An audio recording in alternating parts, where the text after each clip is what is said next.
네, 함께 기도하시겠습니다. 사랑과 은혜가 충만하신 하나님 아버지, 우리를 사랑하셔서 구원해 주신 은혜를 감사합니다.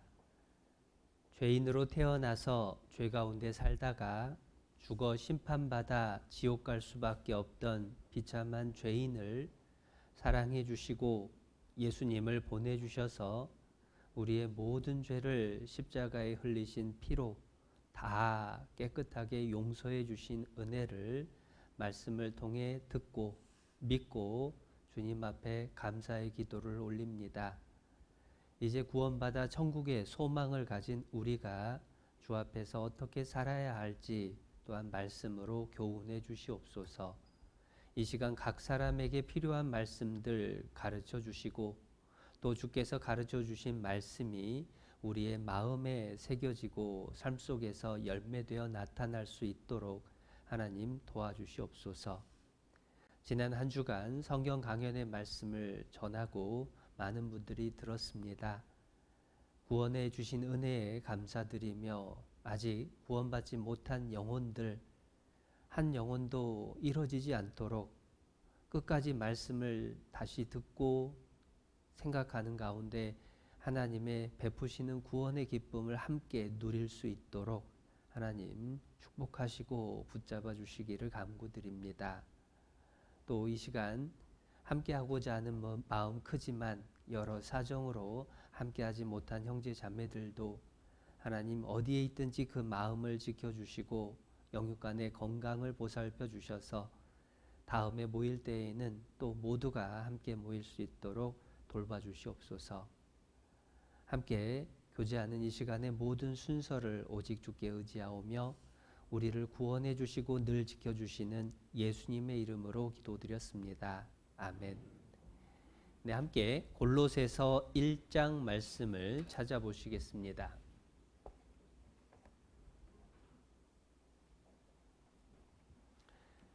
신약성경 324페이지 골로새서 1장 6절 말씀입니다. 골로새서 1장 6절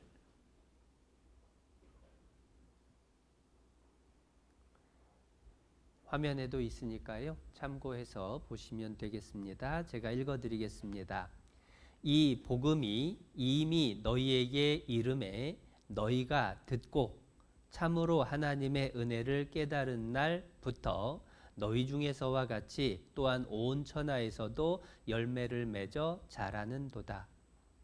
네, 인사드리겠습니다. 안녕하십니까?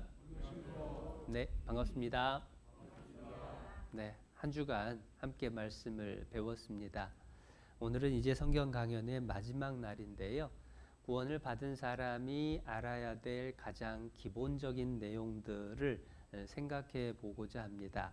그래서 첫 번째 말씀으로 우리의 신앙생활이 어떻게 시작되고 어떤 과정을 거쳐가는지를 가장 짧게 설명해 주신 말씀을 찾았습니다. 그런데 막상 말씀을 읽어보면 짧은 말씀이 아니죠. 그래서 그 내용을 제가 칠판에 정리를 한번 해드리겠습니다. 신앙생활의 모습은 이 복음이 이미 너희에게 이름에 너희가 듣고 복음의 말씀을 듣는 것이 중요합니다. 이 복음의 말씀을 듣고 듣는 것이 전부가 아니에요. 들은 다음에 한 가지 더 중요한 과정이 있는데 참으로 하나님의 은혜를 깨달은 날부터 하나님의 은혜를 깨달은 날이 있어야 된다라고 하는 것을 알려주십니다. 그리고 그것은 오랜 시간 동안에 서서히라고 한 게 아니라 깨달은 날이 있다라고 알려주셔요. 그리고 나면 무슨 일이 벌어지느냐? 너희 중에서와 같이 또한 온 천하에서도 열매를 맺어 자라는도다. 이렇게 신앙생활의 모습을 정리를 해주신 겁니다. 열매를 맺어서 자란다라고 하는 것은 생명이 있다라는 증거입니다. 생명의 특징이 점점 자라는 것, 그리고 또 열매를 맺고 씨를 만드는 것, 그게 생명의 특징이잖아요. 그러니까 생명이 생기면 반드시 열매를 맺어 자란다. 구원을 받을 때 하나님의 생명이 내 안에 이루어진 겁니다. 그래서 거듭났다라고도 하고 하나님 자녀 됐다라고도 하고 죽어있는 내 영혼이 살았다라고도 얘기를 하죠. 그래서 열매를 맺어 자랐다라고 하는 것은 이제 생명을 가진 사람의 특징인데, 그 생명은 언제부터 시작이 되느냐? 복음을 듣는 것이 전부가 아니라 하나님의 은혜를 깨달은 날이 있어서 그날부터 시작한다라는 거예요. 이 의미를 조금 설명을 드릴게요. 예전에 어떤 학생이 서울대를 4년 동안 하루도 결석 안 하고 열심히 수업을 듣고 숙제도 열심히 하고, 그리고 그 서울대 법대를 다녔는데 법대 학생들하고 서클 활동도 열심히 해서 그 서클 회장도 한 사람이 있었습니다. 그런데 놀라운 것은 4년 마치고 졸업식 날 이 학생은 졸업장이 안 나왔어요. 왜 졸업장이 안 나왔을까요? 놀랍게도 입학한 적이 없었습니다. 에이, 어떻게 그럴 수가 있냐? 그런데 이게 지어낸 얘기가 아니라 역사적인 사실입니다. 1979년에 김찬경이라는 사람이 군대를 마치고 서울대를 친구 따라서 가가지고 4년 동안 나 이 학교 학생이야 하고 다니면서 그 학교 법대생들하고 어울리고 심지어 얼마나 인정을 받았는지 학교 다니다가 결혼을 했는데 주례를 법대 교수님이 해주셨어요. 그런데 나중에 확인을 해보니까 졸업 앨범에 사람이 없는 거예요. 이게 어떻게 된 일이냐 하니까 입학한 적도 없는 겁니다. 그 김찬경이라는 사람이 누구냐면 미래저축은행 회장이었던 사람입니다. 사기로 여러 번 사기쳐가지고 감옥에 오래 있었던 사람이에요. 그런데 왜 그 말씀을 드리느냐? 학교의 경우에 입학한 적이 없으면 아무리 열심히 다니고 노력을 하고 사람들한테 칭찬을 받아도 졸업장이 안 나와요. 마찬가지인 겁니다. 아무리 교회를 열심히 다니고 사람들한테 칭찬을 받고 야, 저 사람 진짜 믿음 좋다라고 인정을 받아도 하나님의 은혜를 깨달은 날, 그 날이 없는 사람은 아무 의미가 없다라는 거예요. 그래서 구원받은 날은 교회 다니기 시작한 날이 구원받은 날이 아닙니다. 성경 강연의 말씀 일주일 들었다고 듣기만 했다고 다 구원받은 날은 아닙니다. 복음을 듣고 하나님의 은혜를 깨달은 날이 있어야 돼요. 그게 구원받은 날이라는 뜻입니다. 그런데 하나님의 은혜를 깨달은 날을 어떤 분은 또 오해를 합니다.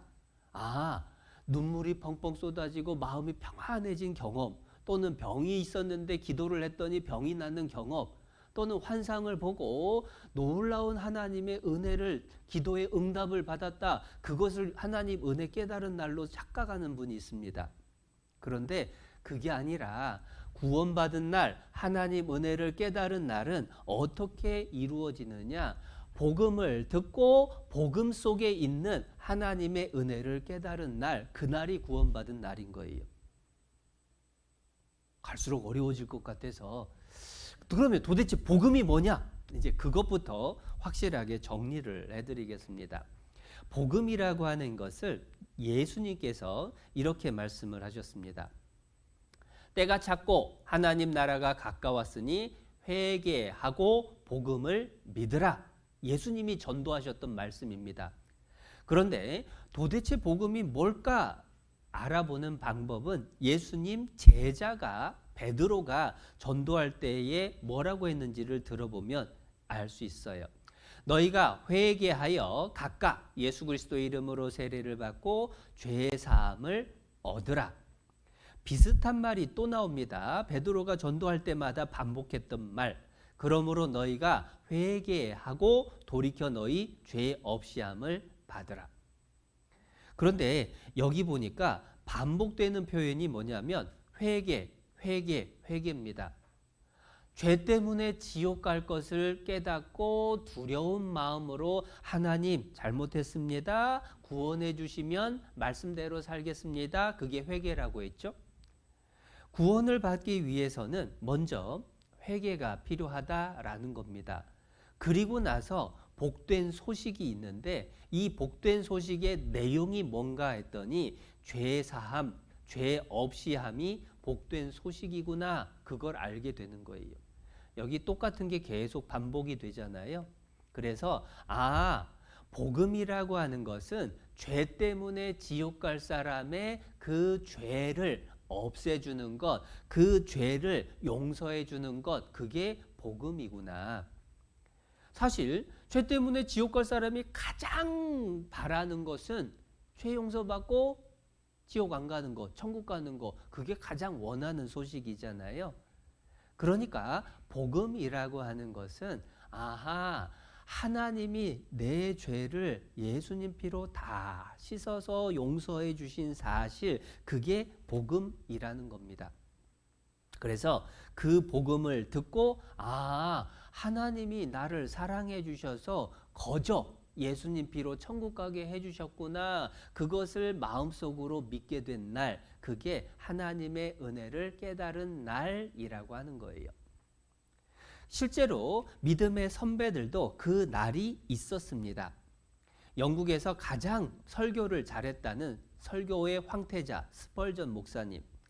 스펄전 목사님의 양력을 보면 1834년생이고 1850년에 거듭남을 경험했어요. 하나님 자녀로 태어났다, 거듭났다, 구원받았다, 하나님 은혜를 깨달았다, 같은 말인 겁니다. 무엇을 깨달았느냐? 이 스펄전 목사님이 깨달은 것도 똑같아요. 주님께서 죽으심으로 내게 생명을 주셨구나. 십자가를 통해서 내 영혼의 죄 문제를 해결해 주셨구나. 그 죄짐이 벗어진 사실을 깨달은 날, 그날이 있었다라는 겁니다. 그리고 그날이 1850년 1월 6일 구원받은 날이 있었던 거예요. 그리고 스펄전 목사님은 그 뒤에 전도하면서 그 깨달은 내용이 뭔가를 분명히 설명을 했습니다. 그리고 사람들의 오해를 풀어주려고 했는데요. 많은 사람들이 예수님은 과거의 죄를 용서하실 뿐입니다.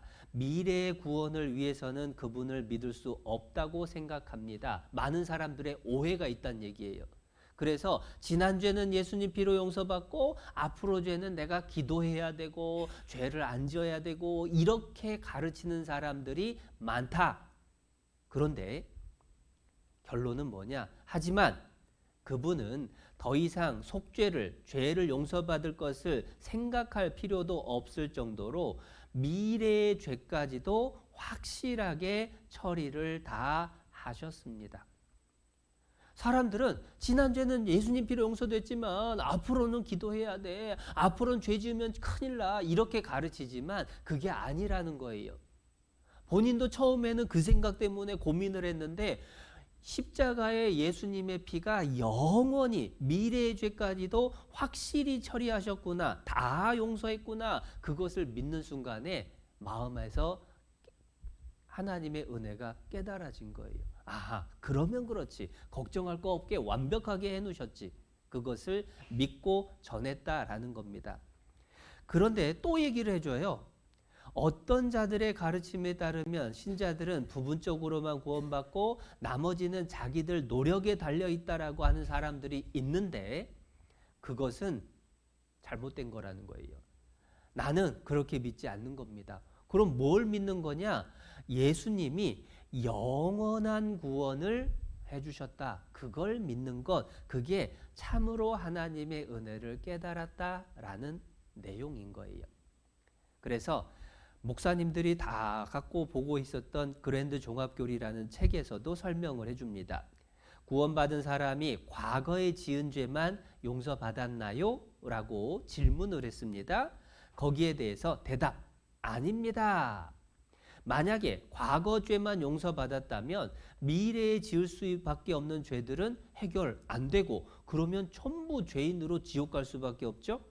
그래서 구원이라는 것은 복음이라는 것은 과거의 죄뿐 아니라 현재와 미래에 지을 죄까지 완전히 용서하는 것입니다.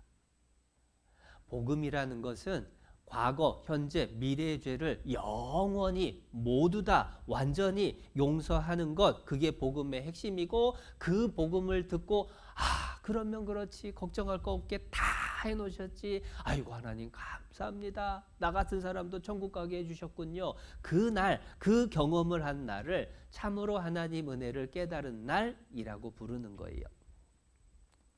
미국의 찰스 피니 목사님도 1821년 10월 10일 날 거듭났습니다.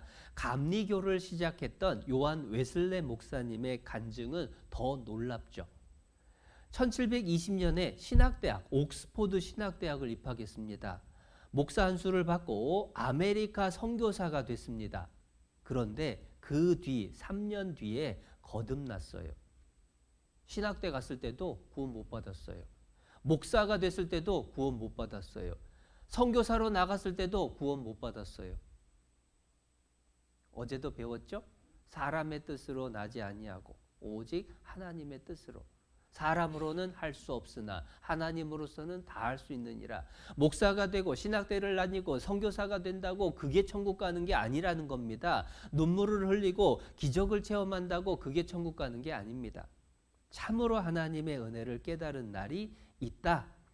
여기서도 요한 웨슬레 목사님은 더 자세하게 설명을 하는데 하나님 자녀로 새롭게 거듭난 날이 1738년 5월 24일 저녁 8시 45분. 왜 이 얘기를 자주 드리냐면 어떤 분은 이 교회에서는 왜 구원받은 나를 물어보고 대답을 하냐. 그거 어떻게 알 수 있냐. 이상한 거 아니냐. 오해하시는 분들이 있습니다. 그런데 성경에서도 참으로 하나님의 은혜를 깨달은 날이 있고 믿음의 선배들도 목사 된 날, 선교사 된 날이 아니라 구원받은 날이 있더라. 심지어 시간까지도 분명한 분들이 많죠. 그런데 오해하면 안 됩니다. 아까 말씀드린 것처럼 신비 체험을 깨달음이라고 생각하면 안 된다라고 하는 거예요. 복음을 듣고 복음 속에 있는 하나님의 은혜. 내 죄를 영원히 용서해 주신 하나님의 은혜가 있구나. 나를 그렇게 사랑해 주셨구나. 그것을 믿게 된 날, 그날이 구원받은 날이라는 거예요. 그런데 언제 구원받으셨어요? 라고 묻는 말을 부담스럽게 생각하는 분들이 조금 있습니다. 그런데 방금 살펴보니까 그 날이 있는 게 당연한 거예요. 그러면 나는 며칠인지 날짜를 기억 못하는데 그럼 나 구원 아닌 거냐? 그 얘기는 아닙니다. 날짜는 잊어버릴 수도 있어요. 그러나 날짜는 몇 월 며칠인지는 몰라도 그 경험이 있었구나라는 것은 잊어버릴 수가 없습니다. 왜냐하면 하나님의 은혜를 깨달았다, 구원받았다라는 건 뭐냐면 죄 때문에 지옥 갈 수밖에 없다는 두려움에 있던 사람이 예수님 피로 죄가 다 용서돼서 천국 가게 됐다라는 기쁨을 얻게 된 날이에요. 두려움이 사라지고 기쁨이 내 마음에 자리 잡은 날. 그러니까 특별한 경험입니다. 그러니까 며칠인지는 몰라도 나는 그런 경험이 있다라고 하는 게 정상인 거예요. 더더군다나 구원받았다라는 말의 뜻이 뭔지를 정확히 알면 더 이해가 쉽습니다. 구원받았다는 말과 비슷한 말이 많아요. 첫 번째는 죄 용서받았다. 이게 제일 중요합니다. 어제도 읽었던 말씀에 주의 백성에게 그 죄 사함으로 죄 용서함으로 말미암는 구원을 알게 하리니 죄 용서가 구원이다. 틀림없이 말씀을 해주시죠. 그래서 그의 피로 말미암아 구속 곧 죄 사함을 받았으니 죄값을 치르고 구원받는 것 그게 예수님 피로 죄 용서 받았다 그 말하고 똑같은 거예요. 언제 구원받으셨어요? 그 말은 언제 죄 용서 받으셨어요? 라는 말하고 똑같다는 뜻이죠. 두 번째로 그것을 믿는 순간에 하나님의 자녀가 됩니다. 요한복음 1장에 곧 그 이름을 믿는 자들에게 하나님의 자녀가 되는 권세를 주셨으니. 그런데 여기서 이름은 예수라는 이름입니다. 아들을 낳으리니 이름을 예수라 하라. 그런데 예수라는 이름엔 뜻이 있습니다. 자기 백성을 저희 죄에서 구원한다라는 뜻이 예수라는 뜻이에요. 그러니까 예수라는 이름을 믿는다는 건 죄 용서해 주셨구나, 그거 믿는 걸 얘기합니다. 그것을 믿는 순간에 하나님 자녀가 됐다.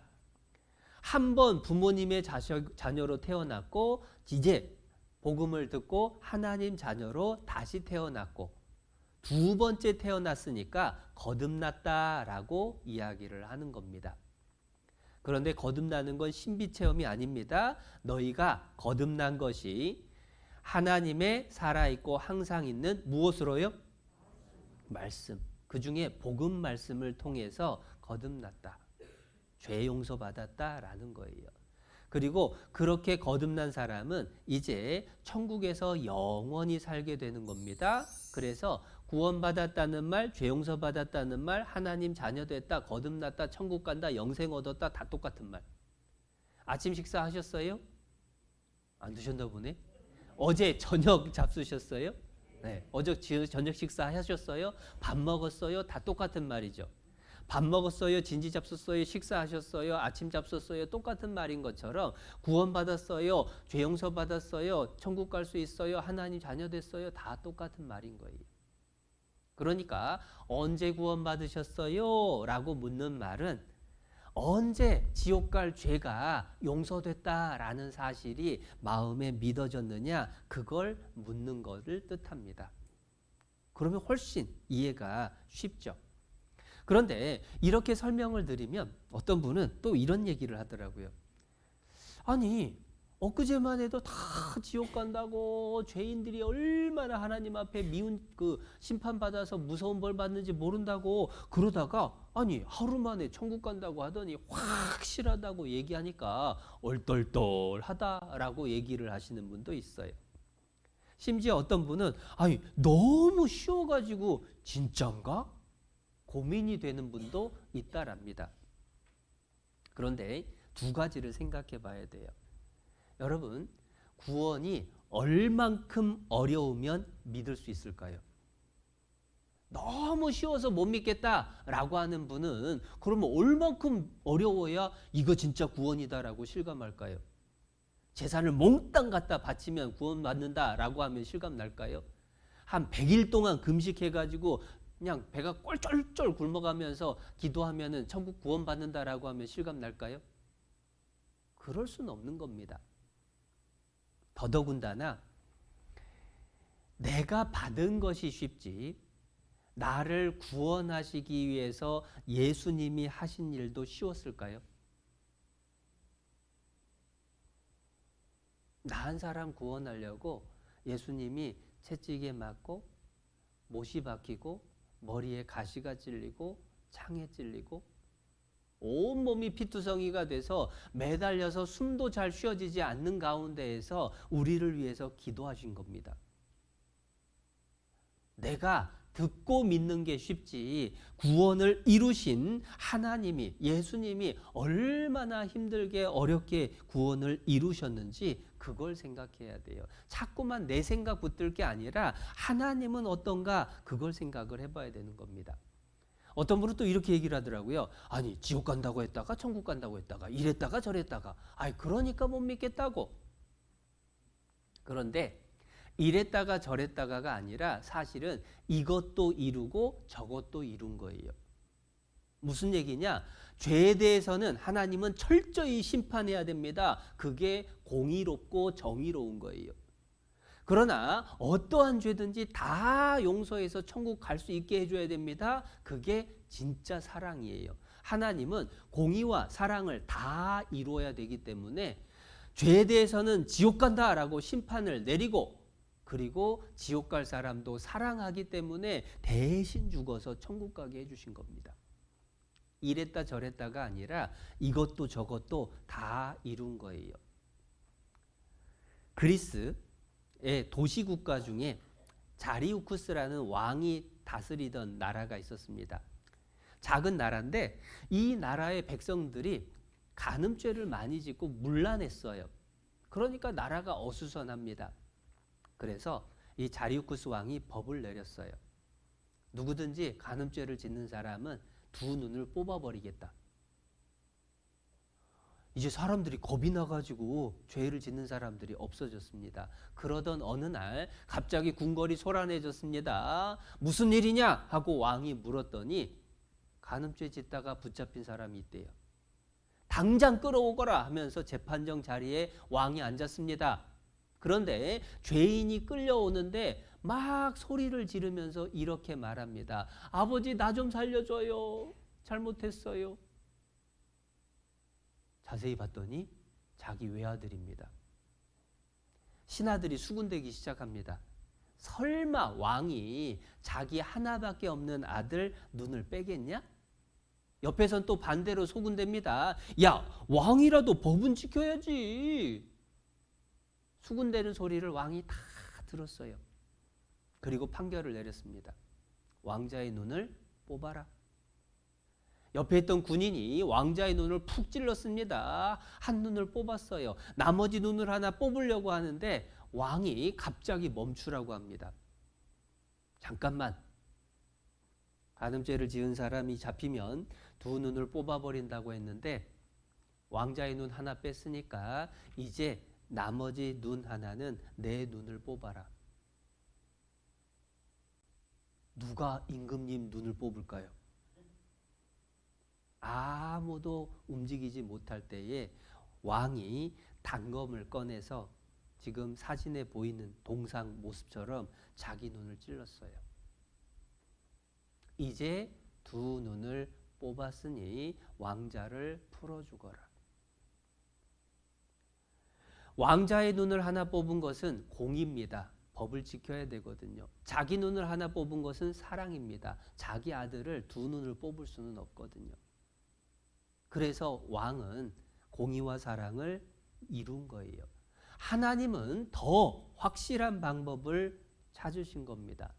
죄에 대해서는 철저하게 지옥 가는 심판을 내렸습니다. 티끌만한 죄 하나만 있어도 지옥 간다.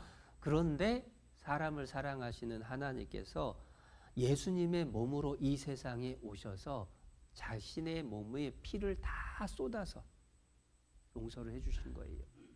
공의와 사랑을 다 완성하신 겁니다. 왜 그렇게까지 했을까? 실은 하나님 소원이 있거든요. 하나님 소원이 뭐냐? 여기 성경 말씀을 제가 찾아왔는데요. 하나님 소원은 모든 사람이 구원을 받는 거, 그게 하나님 소원입니다. 그래서 디모데전서 2장 4절에 하나님은 모든 사람이 구원을 받으며 진리를 아는 데 이르기를 원하시느니라. 모든 사람 구원받게 하려면 그 모든 사람 속에 공부 많이 한 사람, 공부 하나도 못 해본 사람, 부자, 가난한 사람, 남자, 여자, 나이 많은 사람, 나이 어린 사람 다 들어갑니다. 그러면 못 배운 사람, 어린 사람, 나이가 너무 많아서 이해가 힘든 사람, 그 사람들도 구원받으려면 그 구원은 쉬워야 돼요? 어려워야 돼요? 쉬워야지 애들도 받죠. 그래서 하나님은 구원을 당신께서 이루시는 것은 너무 힘들었지만 구원을 받는 것은 제일 쉽게 해놓으신 거예요. 복음을 듣고 아하, 하나님 은혜로 내 죄를 다 용서해 놨구나. 그것을 믿기만 하면 되는 겁니다. 그게 하나님 마음이에요. 에덴 동산에서도 선악과를 먹고 죄 짓기를 바란 게 아니라 선악과를 안 먹고 천국에서 같이 살기를 원하셨습니다. 그래서 법을 하나 정했을 때 쉬운 법을 정하신 거예요. 다 해도 되지만 이거 하나만 먹지 마라. 지금도 마찬가지입니다. 모든 것을 다 우리가 범했지만 우리에게 요구하신 건 딱 하나입니다. 십자가에서 내 죄가 용서된 것을 믿느냐 믿지 않느냐. 하나님은 우리 마음을 보기를 원하시는 거예요. 그런데 마귀는 에덴 동산부터 지금까지 그걸 회방합니다. 아담 하와에게 선악과를 먹게 했고 지금은 우리들에게 자꾸 속삭이는 거예요. 하나님은 구원을 너무 쉽게 해놨는데 마귀는 옆에서 얘기합니다. 아이고 눈물 한 방울 안 흘리고 천국 갈 줄 아냐? 아이고 너 같은 사람이 천국 가면 천국이 지옥 되겠다 하면서 자꾸만 구원이 그렇게 쉬운 거 아니라고 옆에서 속삭이는 거예요. 그런데 속지 않아야 됩니다. 하나님은 모든 사람이 구원받을 수 있도록 쉽게 해놓으신 거예요. 그리고 제가 교회를 오래 다닌 분한테는 이런 얘기를 들었습니다. 아니 어떻게 구원받아서 천국 간다고 자신 있게 말을 할 수가 있냐고. 교만하게. 그게 붙어요. 교만하다고. 무슨 뜻인가 했더니 본인은 교회를 30년을 다녔는데 아직 천국 갈 자신이 없거든요. 그런데 성경 공부 일주일 하더니 천국 확실히 간다고 기쁘다고 얘기를 하니 이해가 안 되죠. 그래서 교만하다라고 얘기를 합니다. 그런데 교만한 걸까? 당연한 걸까? 여기 한 아이의 집에서 있었던 일을 제가 소개를 해드릴게요. 막둥이라는 아이가 있었습니다. 아빠 사랑을 받고 집에서 행복하게 지냈어요. 아빠하고 샤워도 하고 아빠하고 잠도 자고. 그런데 아빠가 막둥이를 너무 사랑하지만 항상 매일같이 가보로 내려오는 도자기를 아끼시는 거예요. 이게 엄청 비싸고 귀한 거라고 아들한테도 설명을 해줍니다. 그런 막둥이가 어느 날, 지금 같은 날이 아니라 이제 추운 겨울이었나 봐요. 밖에 나가서 놀자니 춥고 집으로 애들을 불렀습니다. 그래서 야 우리 집에서 심심한데 야구할까? 하고 친구가 공을 던졌습니다. 막둥이가 방망이를 휘둘러서 딱 하고 쳤어요. 어디로 날아갈까요? 이상하게 슬픈 예상은 벗어나는 법이 없어요. 정확하게 도자기를 박살을 냈습니다. 쨍그랑 하고 도자기가 깨지는 순간에 막둥이는 놀래서 달려가고 고개 들어보니까 친구는 한 놈도 없어요. 다 도망갔어요. 너무 무서워서 엉엉 웁니다. 아버지 퇴근 시간 막둥아 하고 들어오는데 조용해요. 아니 어쩐 일인가 봤더니 거실에 도자기가 깨져 있습니다. 막둥이 놈 내려와! 막둥이 내려왔는데요. 얼마나 울었는지 눈탱이가 밤탱이가 되도록 울었어요. 아버지 잘못했다고. 다시는 안 그러겠다고. 아버지 생각해 보니까 깨진 도자기 아들 두들겨 팬다고 다시 원상복귀 안 되죠. 아들은 잘못했다고 얼마나 우는지 안쓰럽습니다. 그래서 아버지가 막둥이한테 이리 와. 잘못했지? 앞으로는 절대 그러지 마. 아빠는 도자기보다 막둥이 너 사랑해. 이제 그만 울어. 용서해 줬어요. 그래도 막둥이 불안할까 봐 그날 같이 데리고 잤습니다. 막둥이 편안하게 잠을 잤을 거예요. 문제는 그 다음. 자, 다음 날 아버지 출근하셨습니다. 엄마는 시장 갔습니다. 막둥이 또 놀려고 집 앞으로 나왔어요. 집 밖에 나오자마자 동네 애들이 우르르 몰려 들어오면서 묻는 겁니다. 몇 대 맞았냐? 몇 대 맞았냐? 자, 막둥이가 뭐라고 대답해야 될까요? 1번, 한 대도 안 맞았다. 우리 아빠가 나 얼마나 사랑한 줄 아냐? 라고 대답을 한다. 2번, 글쎄, 그러고 보니까 어제 안 맞긴 했는데 어휴 도자기 비싼데 오늘 밤 맞으면 어쩌지? 몇 번으로 대답해야 될까요? 1번. 자, 1번처럼 한 대도 안 맞았다고 우리 아빠가 도자기보다 나를 더 사랑한다고 얘기하는 건 교만한 걸까요? 당연한 걸까요? 그건 당연한 거예요. 지금 막둥이는 자기 자랑하는 겁니까? 아빠 자랑하는 겁니까? 우리 아빠가 누군 줄 알아? 우리 아빠는 날 사랑하는 아빠야. 그거 자랑하는 거예요. 자기 자랑하는 것을 교만이라고 합니다. 그런데 아빠 자랑하는 것을 교만이라고 할 수는 없죠. 마찬가지라는 얘기예요. 구원을 받았다라고 하는 것, 구원받았어요. 내가 구원받아서 천국 갈 수 있어요. 라고 얘기하는 것은 내 자랑하는 거예요? 하나님 자랑하는 거예요? 하나님 자랑. 그런데 왜 구원받아서 천국 간다라고 말하면 교만하게 어떻게 그런 소리를 하냐고 그런 말을 하게 될까? 그 사람들은요, 천국을 자기가 잘해야 가는 걸로 생각하는 거예요. 그래서 천국 갈 수 있다라고 말하는 것은 자기 자랑하는 걸로 착각한 겁니다. 그러니까 교만하다고 하죠. 그러나 구원받았다는 건 죄 많은 나를 하나님이 어떻게 사랑해 주셨는지 하나님을 자랑하는 거니까 교만한 게 절대 아니에요. 하나님이 들을 때는 어떨까? 여러분, 막둥이가 밖에 나갔는데 친구들이 물어보잖아요. 그런데 아빠가 출근하다가 아이고 깜빡이고 뭐 놓고 왔네 하고 집으로 돌아오는 길에 골목에서 딱 돌려고 하니까 마침 막둥이하고 친구들이 모여서 그 얘기하고 있는 거예요. 몇 대 맞았냐? 이 얘기. 아빠가 뒤에서 멈춰서 듣고 있습니다. 그랬더니 막둥이 하는 말이 한 대도 안 맞았다고, 우리 아빠가 나 얼마나 사랑하는 줄 아냐고 막 얘기를 하고 있습니다. 아빠가 그 얘기 듣는 순간에 화날까요? 기분 좋을까요? 기분 좋죠. 저놈이 내 마음을 알기는 아는구나. 흐뭇해지는 겁니다. 하나님 앞에서 우리가 하나님 예수님 피로 구원해 주셔서 감사합니다. 저도 천국 갈 수 있어요. 라고 말하면 그거 하나님이 들으시고 얼마나 흐뭇하시겠냐고요. 교만한 얘기가 아니라 당연한 얘기인 거예요.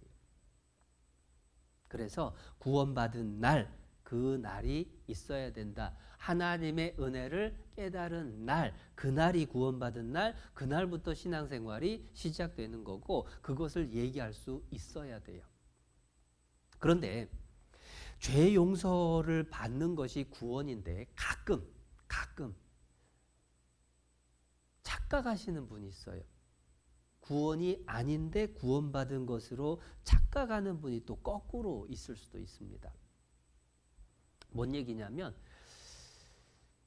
참으로 하나님의 은혜를 깨달았다라고 표현을 하는데 그 얘기는 뭐냐면 하나님이 구원해 주신 사실을 자기 자신에게 적용을 시키는 것, 그게 믿음이고 그게 깨달음이거든요. 아, 나 때문에 죽으셨구나. 내 죄를 영원히 용서하셨구나. 그러면 나 걱정할 것 없네 하고 성경 말씀, 복음 말씀을 자기에게 적용시키는 게 깨닫는 거예요.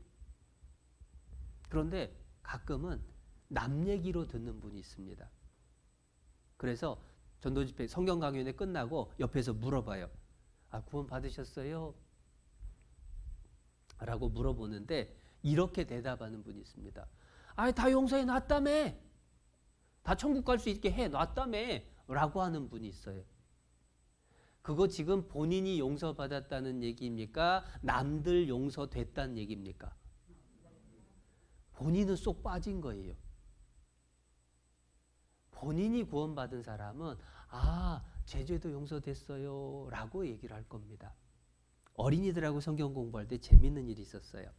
한 번은 예수님 피로 영원히 용서해 주셨다고 세상 죄를 예수님이 다 지고 가셔서 우리 죄 다 갚아놨다고 쉬는 시간이 되니까요. 애들이 막 신나가지고 뛰어다닙니다. 그런데 한 아이가 울면서 저한테 왔어요. 너 왜 우냐? 그랬더니 아이 하는 말 선생님 저는 천국 못 가요. 그러는 거예요. 야, 예수님이 온 세상 죄 가져갈 때 네 죄 가져갔다고 했잖아. 그랬더니 아니에요. 내 죄는 안 가져갔어요. 라고 우는 거예요. 야, 너 세상 사람 죄 가져갈 때 네 죄도 다 들어갔잖아. 라고 했더니 이 아이 하는 말이 내 이름이 없어서 자기 죄는 안 가져갔대. 속 터지죠. 설명을 해도 안 들어요. 그래서 명찰을 봤더니 3학년이라고 적혀 있는 겁니다. 그래서 야, 너 사회 보는 선생님이 3학년 어린이들은 오늘 집에 가기 전에 선생님한테 와서 마이쮸 캐러멜 받아가세요 라고 하면 너 받으러 갈래 안 갈래? 받으러 가야죠. 야, 네 이름 안 불렀는데 왜 가냐? 아이, 선생님도 진짜 모르네. 내가 3학년이잖아요. 3학년. 그러니까 받아야죠. 야, 네 이름 안 불렀으니까 가면 안 돼. 진짜 답답하네. 내가 3학년이라니까요. 한 두세 번을 왔다 갔다 했어요. 그리고 애한테 얘기했습니다. 야, 너 네 이름 안 불러도 3학년 속에 너 들어가 안 들어가? 아, 들어가죠.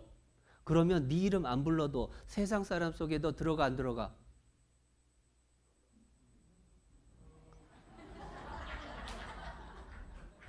들어가네요.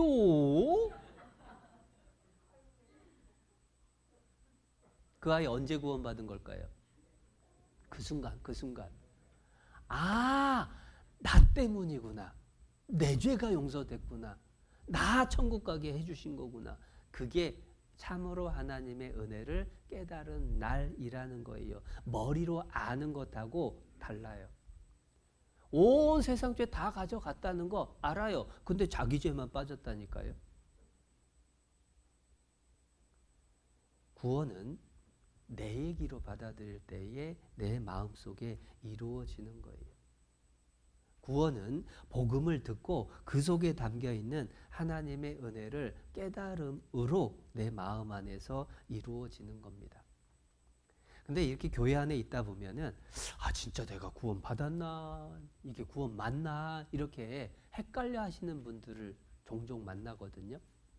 그런데 구원을 받은 사람들은 공통적인 특징이 있습니다. 집에서 갓난아기가 태어나면 애들마다 조금씩 차이는 있지만 비슷한 공통점이 있는 것처럼 구원받은 사람도 각각이 다 차이가 있지만 공통점이 있어요. 그래서 구원받은 사람이 나타나는 특징들을 살펴보면 내가 맞나? 나도 구원받은 거 확실한가? 확인을 해볼 수가 있습니다. 그래서 몇 가지 특징들을 찾아볼게요. 베드로 전서 1장입니다.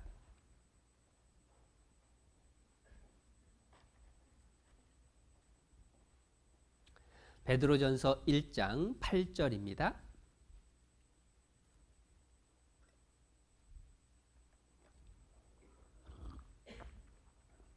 8절 말씀. 예수를 너희가 보지 못하였으나 사랑하는도다. 이제도 보지 못하나 믿고 말할 수 없는 영광스러운 즐거움으로 기뻐하니, 믿고 기뻐하니 믿음의 결국 곧 영혼의 구원을 받음이라. 믿음으로 구원을 받는데 구원 받을 때에 믿는 순간에 내 마음속에서 기쁨이 생겨요. 기쁨의 크기는 차이가 납니다. 어떤 사람은 엉엉 울고 어떤 사람은 하늘을 날 것 같다고 하고 어떤 사람은 덤덤하고 차이가 나요. 그러나 분명한 건 마음속에서 안심이 됩니다. 아, 나 이제 지옥 안 간다. 아, 나도 천국 간다. 드라마를 똑같이 가족들이 모여서 보더라도 어떤 분은 눈물을 흘리면서 보고 어떤 분은 옆에서 우는 거 보고 웃고 차이가 나죠. 감정이라는 건 차이가 납니다. 그러나 기본적으로 공통적인 특징은 뭐냐면 믿는 순간에 기쁨은 있어요. 그 기쁨의 크기는 달라요. 표현하는 방법도 달라요. 그러나 나도 됐다. 나도 이제 걱정할 거 없다. 안심되는 것은 공통적인 기쁨의 모습이죠. 그리고 나서 이후에 살아가면서 변화들이 생겨납니다. 그때부터는요, 어떤 모습이 나타나느냐, 나를 전도해 준 사람을 보는 내 마음이 바뀌어요. 22절입니다. 22절. 너희가 진리를 순종함으로 너희 영혼을 깨끗하게 하여, 영혼이 깨끗해졌다. 그게 이제 죄 용서 받아서 구원받았다는 겁니다.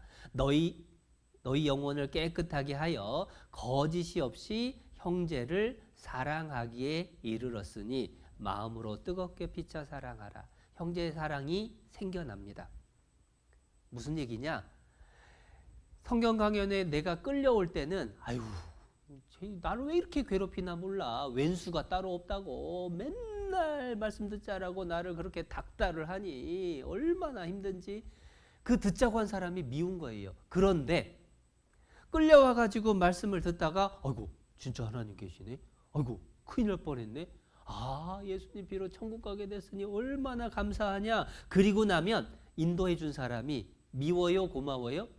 고마워요. 그게 바뀌어 보이는 겁니다. 어제까지만 해도 멱살 잡을 것처럼 그렇게 미웠는데 오늘 복음 말씀 듣고 났더니 아이고 고맙네. 당신 아니었으면 자네 아니었으면 나 큰일 날 뻔했네. 고맙게 느껴지고 사랑하는 마음이 생겨나는 거예요. 그리고 구원받은 형제 자매들을 만나게 되면은 그전에는 아주 불편했는데 반갑기도 하고 보는 것이 기쁨이 되는 겁니다. 그게 구원받고 나서 생기는 특징 중에 하나예요. 이어지는 특징이 2장 1절입니다. 2장 1절. 그러므로 모든 악독과 모든 괴율과 외식과 시기와 모든 비방하는 말을 버리고, 여러 가지 나왔는데 악독, 괴율, 외식, 시기, 비방, 뭐 어려운 말 설명 안 해도 쉽게 말해서 죄를 버리고 그 말이에요. 무슨 얘기냐면 구원받기 전에는 욕을 하더라도 마음에 불편한 게 하나도 없었어요. 이런 어찌고 저찌고 막 하더라도 그게 그냥 일상 용어예요. 그런데 구원받고 나면 바뀝니다. 욕을 했다가 아이고 이러면 안 되는데. 내가 이 욕하는 것 때문에 예수님 돌아가셨는데 내가 또 이렇게 하면 안 되지. 그래서 구원을 받고 나면은 죄를 버리려고 속에서 마음이 올라와요. 이전에는 죄 안 지어야지 이렇게 애썼다면은 이제 구원을 받고 나면 죄를 짓고 나면 마음이 불편해요. 거짓말하고 욕하면 마음속에서 아 이거 아닌데, 이거 큰일 났는데 그 마음이 드는 겁니다. 그래서 죄하고 저절로 멀어지게 되는 거예요. 그러면서 나타나는 이어지는 특징이 2절입니다. 2절. 갓난 아이들 같이 순전하고 신령한 젖을 사모하라. 갓난 아이는 젖을 사모합니다. 배고프면 엄마 젖 찾죠. 마찬가지로 구원을 받은 사람은 영혼이 아기로 응애하고 태어났어요. 영혼의 양식이 필요합니다. 영혼의 양식, 그게 뭘까요? 그게 성경 말씀입니다. 육신은 밥을 먹고 살고 영혼은 말씀 먹고 살고, 그래서 마태복음 4장 4절에 사람이 떡으로만 살 것이 아니요 하나님의 입으로 나오는 모든 말씀으로 살 것이니라. 영혼의 양식이 말씀이에요. 그런데 갓난아이가 배고프면 엄마 젖 찾는 것은 배운 걸까요? 본능일까요? 본능이에요. 구원받은 사람은 말씀을 듣는 것에 대한 태도가 바뀌어요. 구원받기 전에는 제발 말씀 좀 듣자고, 제발 교회 가서 성경 공부 좀 하자고, 그래도 가기가 싫었는데 구원을 받고 나면 성경 말씀 듣는 것이 그 말이구나, 그래서 이런 거구나 하면서 알게 되고 기쁨이 되고 위로가 돼요. 어떤 목사님이 자기가 구원받았는지 안 받았는지 확인하는 진짜 쉬운 방법이 있다고 알려주시더라고요. 그게 뭐냐면 전날 밤새운 것도 아니고 감기 걸려서 콧물 감기약 먹은 것도 아닌데 딱 교회당에 와서 말씀 들으려고 앉기만 하면 존다. 그 사람은 구원이 아닐 확률이 높다. 아니 가끔 졸 수는 있잖아요. 예, 가끔 졸 수는 있습니다. 지금 조신 분들 구원 아니다 그 말 아니고 가끔 졸 수는 있어요. 그런데 생각해 보세요. 집에서 애를 키우는데 애가 막 뛰어다니면서 신나게 놀다가 밥 먹자 그러니까 밥상 앞에서 졸아요. 너무 피곤하면 그럴 수 있어요. 그런데 밥 먹자 하면 밥 먹을 때마다 졸아요. 정상이에요? 비정상이에요? 비정상이죠. 마찬가지라는 겁니다. 말씀 시간에 피곤해서 졸 수도 있어요. 가끔. 그런데 말씀 시간만 됐다 하면은 감사합니다. 아멘. 이렇게 고개만 끄덕끄덕 하고 있다면 이상하다 그 얘기예요. 특별히 구원받고 나면 신기한 변화가 생기는데 구원받기 전에는 성경 강연이 듣자는 말이 진짜 싫었어요. 근데 구원을 받고 나면 성경 강연의 말씀을 다시 듣는데 들으면서 새로워요. 들으면서 고개가 끄덕여지면서 아, 맞지, 진짜 그렇지. 그래서 저 사람이 구원받았나 안 받았나 그거를 확인해 보는 쉬운 방법이 또 하나가 그거예요. 아이, 성경 강연에 있는데 다시 들어봅시다라고 하면 아, 다 들었네, 또 들어. 이거는 조금 뭔가 수상해요. 나 다 아는데 내가 왜 또 듣냐고. 그런 분은 뭔가 수상해요. 아니, 밥을 맨날 먹어도 똑같은 밥 왜 그렇게 매일 먹냐고요. 그때그때 필요한 영양을 내가 공급받는 거잖아요. 그래서 구원받은 사람은 이러한 특징들이 나타난다라고 하는 것을 발견할 수가 있습니다. 그러면서 아, 나도 그런가? 내가 그런 게 없는데 싶으면은 진짜 성경 강연에 다시 들어보면서 확인을 해봐야 됩니다. 왜냐하면 구원받아서 천국 가는 이 문제만큼 중요한 게 없어요. 이 세상에서 잘 먹고 잘 살고 잘 놀고 재미있게 지내다가 지옥 가면 무슨 소용이 있냐고요. 이 세상 기껏해야 7, 80년, 오래 살아야 100년. 그런데 천국은 영원한 곳, 지옥도 영원한 곳. 그러니까 어떤 일이 있더라도 내가 구원받은 게 확실한가 확인해 봐야 돼요. 그래서 고린도후서 13장 5절에 너희가 믿음에 있는가 너희 자신을 시험하고 너희 자신을 확증하라. 옆 사람이 찔러주는 게 아니라 스스로 확인해 봐야 돼요. 진짜 중요한 문제니까. 여러분, 혹시 로또 당첨돼 본 분 있습니까? 가끔 구원에 대해서 스스로 확인하는 것을 이렇게 생각해 봐요. 로또 복권을 누가 줘가지고 받아놨어요. 그리고 확인을 해봤더니 1등입니다. 1등이네? 하고 주머니에 넣고 잊어버릴까요? 아니면 수시로 꺼내서 확인할까요? 네? 수시로 꺼내서 확인하죠. 저 같으면은 TV에서 이렇게 보고 1등이네? 하고 나서 그 다음에 바로 인터넷 뒤질 거예요. 이거 내가 잘못 본 거 아닌가?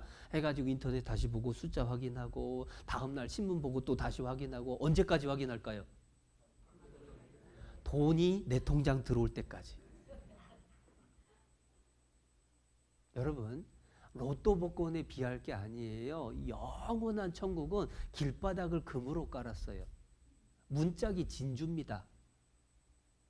거기에서 뭐 몇십억 이거는 껌값도 안 돼요. 그 영원한 천국을 가는 걸로 지금 내가 구원을 받았는데 아이고 구원 받았네 됐네 하고 잊어먹겠냐고요. 진짠가? 진짜 확실해 천국 가는 게 맞나? 확인해 보고 싶은 마음이 있죠. 그래서 성경 강연회를 1년에 몇 차례를 하는 이유가 새로운 분을 전도하는 것도 목적이지만 우리 각자가 확인하는 것도 필요한 거예요. 하나님이 그걸 우리에게 알려주고 계십니다. 그럴 때에 내가 확신이 생겼을 때에 칠판에 적은 것처럼 열매를 맺어 자라가게 되는 거예요. 그래서 구원은 끝이 아니라 시작입니다. 왜 구원이 시작이라고 하는지 갈라디아서 말씀을 찾아볼까요? 갈라디아서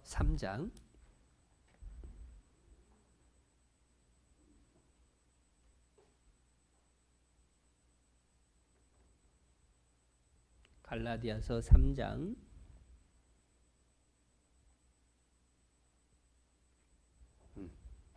갈라디아서 3장 26절 갈라디아서 3장 26절 말씀 너희가 다 믿음으로 말미암아 그리스도 예수 안에서 하나님의 아들이 되었으니 자, 이 내용을 화면으로 설명을 드리겠습니다.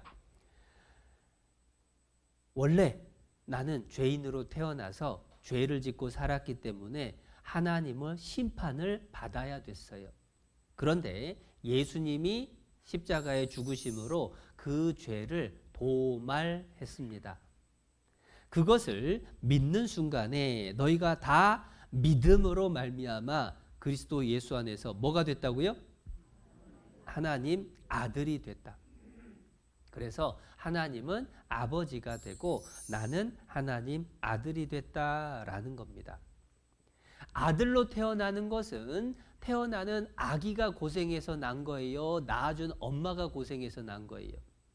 엄마가 고생해서 애가 태어나는 거예요. 내가 하나님 자녀로 태어나는 것은 내가 애쓰고 힘쓰고 착한 일에서 하나님 자녀 된 거예요? 예수님이 피 흘려 죽으셔서 나를 자녀 삼으신 거예요? 예수님이 피 흘려서 나를 자녀 삼으신 거예요.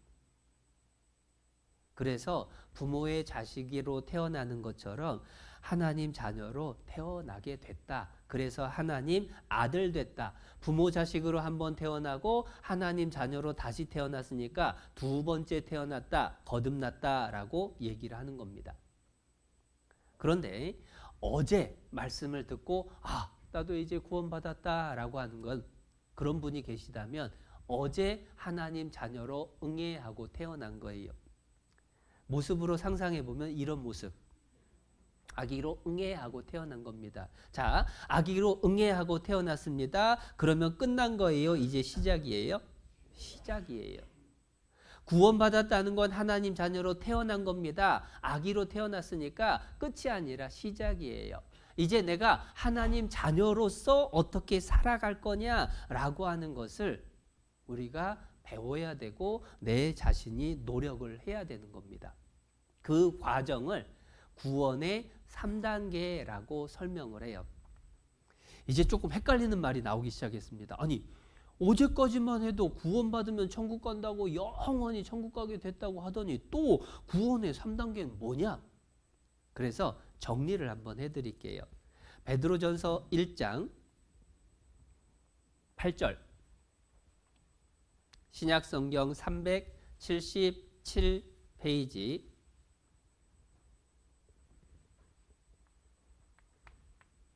377페이지 8절 말씀. 예수를 너희가 보지 못하였으나 사랑하는도다. 이제도 보지 못하나 믿고 말할 수 없는 영광스러운 즐거움으로 기뻐하니, 그 다음 같이 읽습니다.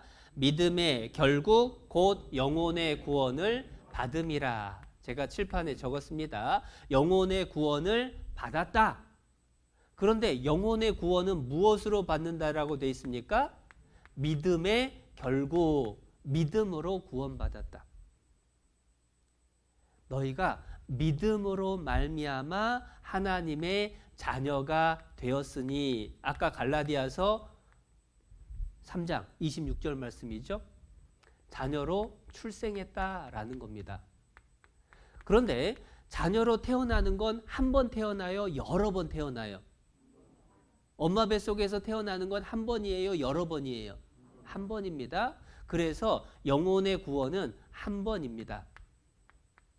그리고 태어난 것이 이미 영혼의 구원을 받음이라 라고 얘기를 했기 때문에 과거에 이루어진 일이라는 거예요. 그 영혼의 구원을 받은 사람, 하나님 자녀된 사람은 천국 갈까요? 지옥 갈까요? 천국 간다. 하나님이 아버지가 됐으니까 하나님의 나라가 내 나라가 되는 거예요. 그게 천국 간다. 그래서 영혼의 구원에 따라서 천국이 결정이 나는 겁니다. 영혼 구원 받은 사람은 천국 간다. 그래서 천국은 오직 믿음으로 가는 거예요. 돈으로도 못 가요? 하나님 나라. 힘으로도 못 가요? 하나님 나라. 믿음으로 가는 나라, 하나님 나라. 그런데 이 영혼의 구원을 받은 사람이 하나님 자녀로 태어났다라고 했죠. 그러면 하나님 아버지께서 자녀에게 무엇을 바라시느냐? 14절. 너희가 순종하는 자식처럼 이전 알지 못할 때에 줬던 너희 사욕을 본삼지 말고 오직 너희를 부르신 거룩한 자처럼.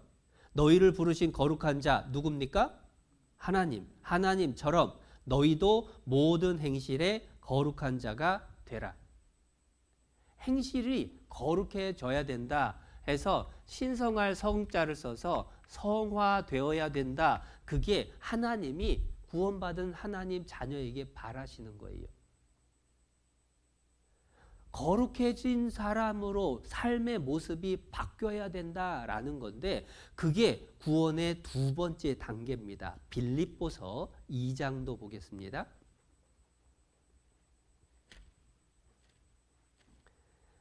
신약성경 320페이지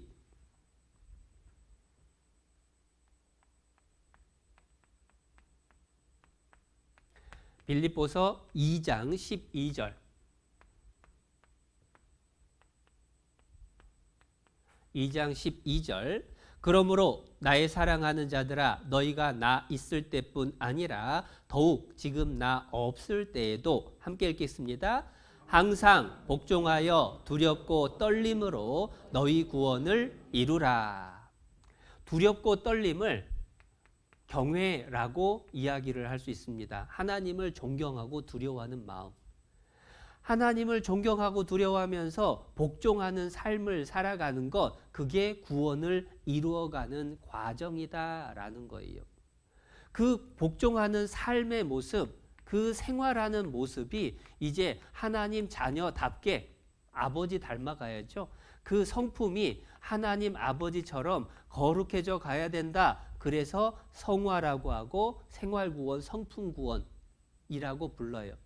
그리고 그것은 복종하는 모습으로 나타납니다. 자녀로 생각하면 자녀가 태어났으면 끝이 아니라 성장을 해야 되죠. 참으로 하나님의 은혜를 깨달았으면 그게 끝이 아니라 열매를 맺어 자라야 되잖아요. 성장이라는 것이 필요한 겁니다. 그게 생활구원, 성품구원이라고 하고 하나님처럼 거룩해져 가야 되니까 하나님 닮아가야 되니까 성화라고 부르는 거예요. 그런데 성장은 한순간에 이루어집니까? 꾸준히 이어지는 겁니까? 꾸준히 이어져야 돼요. 그래서 계속 현재에 우리가 해 나가야 되는 게 생활구원, 성품구원인 거예요. 그런데 그것은 무엇을 결정을 하느냐? 천국은 오직 믿음으로 결정을 났습니다. 그런데 복종하냐 안 하냐, 생활구원을 이뤘냐 못 이뤘느냐, 하나님 말씀대로 잘 컸느냐 못 컸느냐, 거기에 따라서 뭐가 결정이 나느냐? 하나님 나라 천국 갔을 때에 상을 받을 건지 꾸중 들을 건지 상급이 결정나는 거예요. 그러니까 자식을 키워보면 말 잘 듣고 생각만 해도 흐뭇한 자녀도 있고 속을 뒤집어 놔가지고 항상 끙끙 앓게 하는 자식도 있을 수 있죠. 하나님 자녀로 태어났습니다. 천국은 다 가요. 그런데 속 썩이는 하나님 자녀도 있을 수 있고 하나님 기쁘게 하는 자녀도 있어요. 하나님 말씀 잘 듣고 하나님 기쁘게 하는 사람은 천국 가서 상을 주신다는 거예요. 자, 그러면 구원받고 나서 마음대로 살아야 될까요? 하나님께 상 받을 수 있도록 하나님 말씀 순종하면서 살아야 될까요? 우리가 순종하면서 살려는 이유가 뭐냐? 하나님 앞에 상 받으려고, 칭찬 받으려고.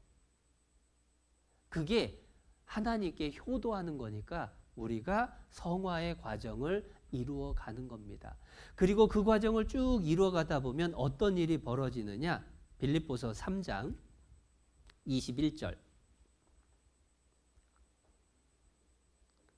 21절. 그가 하나님이 만물을 자기에게 복종케 하실 수 있는 자의 역사로 우리의 낮은 몸을 자기 영광의 몸의 형체와 같이 변케 하시리라. 우리의 몸을 예수님이 부활하신 몸의 형체와 같이 변케 하신대요. 이게 뭔 말인가 설명을 드릴게요. 여러분, 구원받은 사람이 말씀 듣고 순종하면서 살아가다 보면 이제 하나님의 정한 때에 천국에 들어갑니다. 근데 천국 들어갈 때 여러분, 현재 여러분의 건강 상태와 현재 여러분의 외모를, 능력을 그대로 가지고 천국에 가서 영원히 살아야 된다면 천국이 행복할까요? 고통스러울까요? 나는 이대로 천국 가서 영원히 살고 싶다. 그런 분이 있으면 좋겠어요. 근데 사실 이 몸은 아프기도 하고 마음에 안 드는 것도 있고 왜 나는 이렇게 생겼나 싶기도 하고 나는 이것도 못하고 저것도 못하고 그것 때문에 속썩이기도 하고 이 몸을 그대로 가지고 천국 가면 천국이 아니에요. 그래서 천국을 갈 때는 우리의 몸이 영광스러운 모습으로 변해서 천국에 들어갑니다. 그것을 영광스럽게 변한다라고 해서 영화라고 불러요. 그런데 그 구원을 로마서 8장에서는 뭐라고 설명을 하느냐? 로마서 8장 250페이지 로마서 8장 23절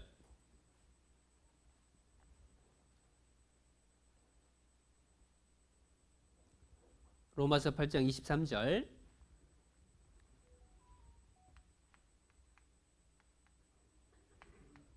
로마서 8장 23절 제가 읽어드리겠습니다.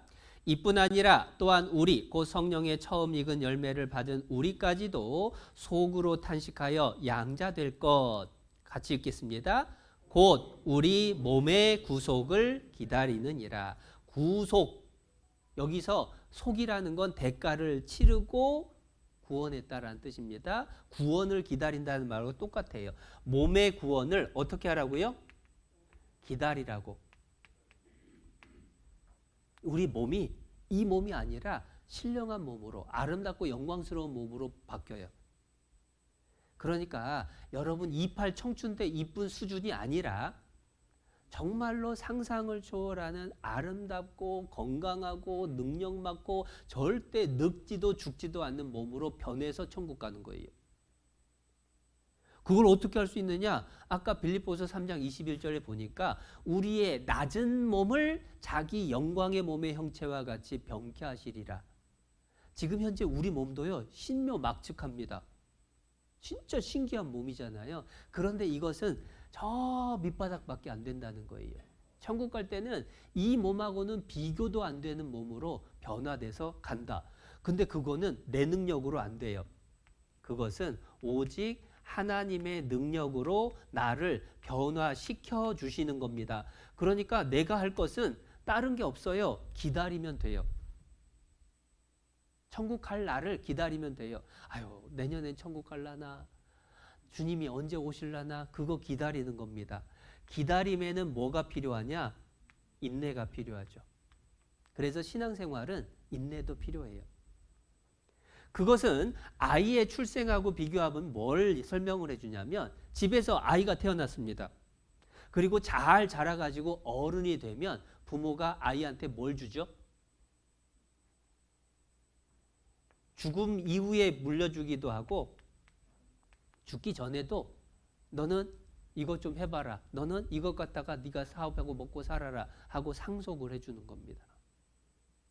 마찬가지로 영혼 구원을 받은 사람이 잘 살아가다 보면 이제 영원한 천국에 가서 신령한 몸으로 하나님이 주시는 상급을 받아서 누리면서 영원히 살게 될 거예요. 그것은 미래에 이루어질 일이라는 겁니다.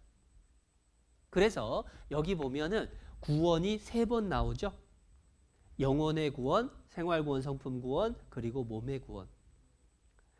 어려운 신학 용어로는 성화, 영화라고 부르고 영혼의 구원을 칭의, 그리고 우리가 많이 들었던 구속 또는 대속, 대신 죄값을 치렀다 이렇게 설명해요. 그래서 영혼 구원 받은 사람은 이 세상 살면서 생활구원, 성품구원을 이루어가는 삶을 살게 되고 그러다 보면 몸의 구원이 이루어질 겁니다. 그런데 이게 한 가지 어려울 수도 있는데 또 하나 설명해 주면 뭐냐면 영혼의 구원은 죄의 형벌로부터 구원받는 겁니다.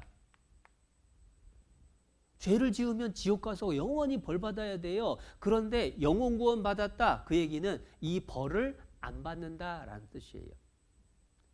상급 결정은 뭐냐? 죄의 지배에서 구원받는 겁니다. 무슨 얘기냐면 구원을 받아도 이 속에는 죄성이 들어있어요. 구원을 받아도 마귀는 우리 주변에 있어요. 그래서 자꾸 죄를 짓게 만들려고 유혹을 하고 시험을 합니다. 그 죄로 우리를 지배하려고 하는 마귀하고 싸워야 돼요. 거기서 해방되는 게 이 죄의 지배로부터의 구원입니다. 그리고 신령한 몸으로 변화돼서 천국에 들어가는 것은 죄의 존재로부터의 구원이에요. 천국에 가면 죄라는 것 자체가 아예 없어집니다. 그러니까 천국이 정말 기다려지는 곳이죠. 그래서 정리하면 아이가 태어나서 자라가면 부모의 것을 다 이어받아 누리게 되는 것처럼 영혼 구원 받은 사람이 생활 구원, 성품 구원을 잘 이루어가다 보면 몸이 영광스럽게 변해서 영원한 천국에 갈 날이 온다. 칭의 의롭다 하심을 받고 구속, 구원함을 받은 사람이 성화를 이루어가는 과정을 살면 영광스럽게 변하게 될 날이 온다. 처음 칠판 읽었던 것도 마찬가지예요. 하나님의 은혜를 깨달은 날 영혼 구원 받은 거라고 했죠. 믿음으로 받은 것. 열매를 맺어 자란다. 그거는 이제 생활 구원, 성품 구원입니다. 그러면 그 다음에 뭐가 있느냐? 농사 지어보신 분은 알 겁니다. 이제 열매를 맺어 자랐습니다. 그러면 내버려 둬요? 추수를 해요? 추수해서 곡간에다가 넣죠. 그러니까 열매를 맺어 자란 다음에는 이제 천국 곡간으로 가져간다 그 말인 거예요. 그래서 구원은 성경을 읽어보면 계속해서 세 가지 단계의 반복으로 설명을 합니다. 여기 화면 보시겠습니다. 땅이 스스로 열매를 맺되 처음에는 싹이요, 다음에는 이삭이요, 그 다음에는 이삭에 충실한 곡식이라. 3단계죠.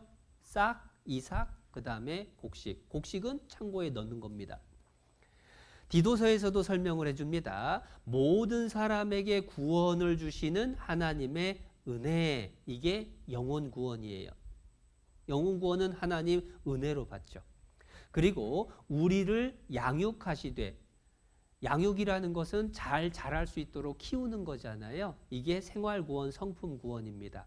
양육하시되, 그 다음 맨 끝에 예수 그리스도의 영광이 나타나심을 기다리게 하셨으니, 이제 천국에 들어가서 영광을 누리게 될 걸 기다리는 겁니다. 그러니까 성경을 읽어보면 계속 반복이 돼요. 영혼 구원 받고 생활 구원, 성품 구원 이루다가 천국에 들어가는 거다. 구속을 받은 사람이 이제 성화를 이루어가다 보면 영화를 얻게 된다. 네. 땅에 심겨지게 되면 처음에 싹이 나고 그 다음 이삭이 생기고 거기에 곡식이 열린다. 구원의 3단계 속에 우리 자신의 신앙생활이 계속해서 이루어져 갑니다. 그런데 제가 복잡한 얘기 같은데 저걸 칠판에다가 자세히 적은 이유가 있어요. 그게 뭐냐면 의외로 많은 교회에서 이걸 헷갈려 해요. 영혼 구원하고 생활 구원, 성품 구원하고를 구별을 못하고 뒤죽박죽인 교회가 많아요. 무슨 얘기냐? 말씀에 복종하고 잘 살아야 천국까지 라고 얘기하는 소리가 영혼 구원이 뭔지를 모르니까, 그러니까 생활 구원 얘기만 하는 거예요. 그런데 태어나지 않은 사람은 클 수가 없는 겁니다. 그런데 그걸 모르니까, 이 영혼 구원의 과정을 모르니까 열심히 하나님 말씀 듣고 기도하고 봉사하고 그렇게 살아야 천국 갈 것처럼 뒤죽박죽이 돼버리는 거예요. 그러다 보니까 회개를 하는 것도 뒤죽박죽이 되더라고요. 성경에서 회개는 크게 두 가지입니다.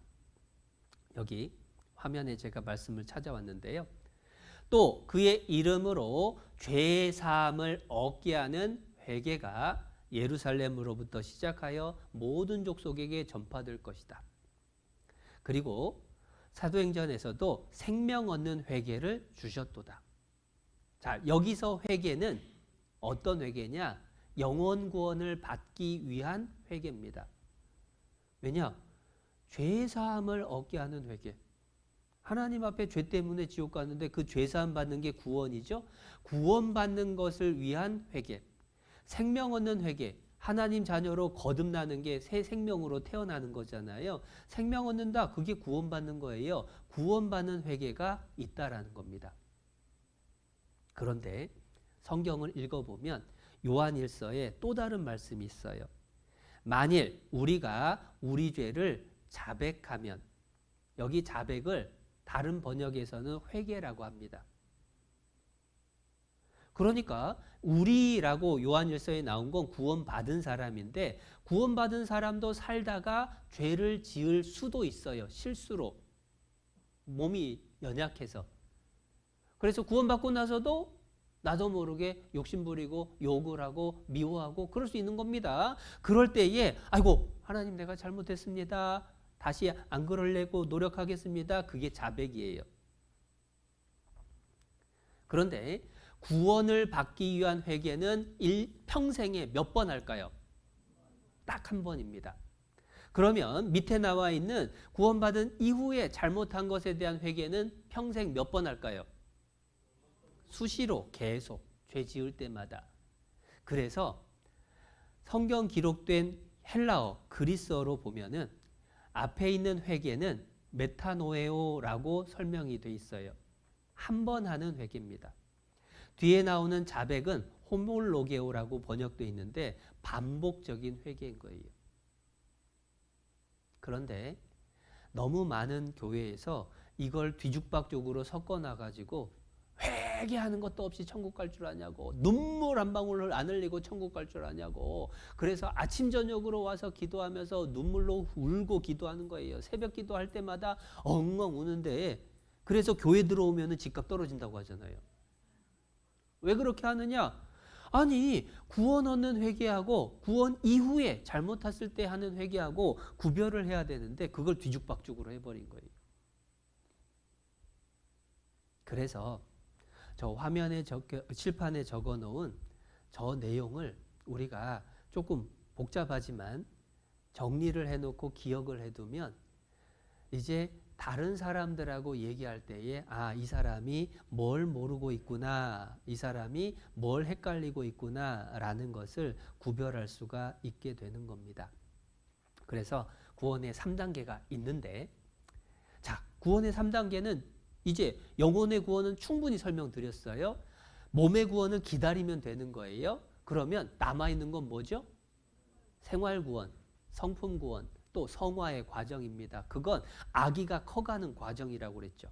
자, 여기 화면 보면 우리 영혼이 이렇게 아기로 태어났다고 생각해 보죠. 아기는 자라가야 돼요. 아기가 잘 자라기 위해서 필요한 건 뭐가 있을까요? 우유도 필요하고, 옷도 필요하고, 양말도 필요하고, 놀잇감도 필요하고, 뭐 수건도 필요하고, 담요도 필요하고, 정말 많은데 가장 필요한 존재가 있죠. 누구죠? 엄마. 엄마가 있으면 다 해줘요. 먹여주고, 입혀주고, 재워주고, 치료해주고, 씻겨주고 다 하죠.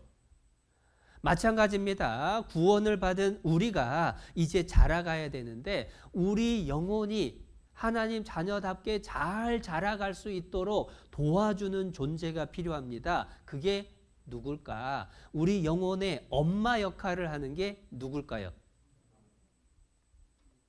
여기서도 지금 대답이 여러 가지 나오죠. 초등학생들은 대답이 되게 단순해요. 모른다 싶으면 무조건 하나님입니다. 엄마가 누굴까요? 하나님이요. 야, 그럼 너는 하나님 엄마라고 기도하냐? 조용해지죠. 그럼 엄마가 누굴까요? 두 번째 누구 얘기할까요? 예수님이요. 예수님이요. 라고 대답해요. 야, 그럼 너는 하나님 아버지, 예수님 어머니라고 기도하냐? 그것도 아니죠. 아니 그러면은 우리 영혼의 엄마가 누구냐? 영혼의 엄마는 교회입니다. 성경은 영혼의 양식이고 교회는 영혼의 엄마예요. 무슨 교회가 엄마냐 또 그러실까봐 말씀을 찾아왔습니다. 여기 에베소서 5장 31절에 이러므로 사람이 부모를 떠나 그 아내와 합하여 그 둘이 한 육체가 될지니. 자, 사람이 아내와 합하여 하나가 된다고 했으니까 이 사람이 누굴까요? 남자예요, 여자예요? 남자죠. 아내와 합한다고 했으니까 여기가 남편, 여기가 아내죠. 자, 남편과 아내가 하나가 되는 게 결혼입니다. 그 비밀이 크도다라고 하면서 내가 그리스도와 교회에 대하여 말하노라. 부부관계의 모습은 예수님과 교회의 관계를 설명해 줘요. 그러면 예수님이 남편 역할이고 교회가 무슨 역할이에요? 엄마 역할이다, 아내 역할이다. 그래서 교회를 영혼의 엄마라고 얘기합니다. 실제로 엄마가 젖을 먹이는 것처럼 영혼의 양식인 말씀을 우리가 어디에서 배워요? 지금 교회에서 배우잖아요. 엄마가 아이를 씻겨주는 것처럼 우리가 우리 마음과 삶이 제일 깨끗한 때는 언제냐? 구원받은 교회 안에 우리가 함께 모여 있을 때 제일 깨끗해요. 만약에 지금 이 시간에 교회에 있는 게 아니라 구원 안 받은 친구들하고 어디 놀러 갔다. 그러면은 지금 여기 있을 때보다 거기가 더 깨끗한 마음일까요? 그러기 어렵죠. 교회에 왔을 때 우리 영혼이 씻겨지는 거예요. 그래서 엄마 역할을 해주는 게 교회다. 그래서 교회 안에 있으면 우리가 영혼이 잘 자라갈 수가 있는데 문제는 교회라는 간판이 붙어 있으면 다 교회냐 이걸 알아야죠. 고린도전서 1장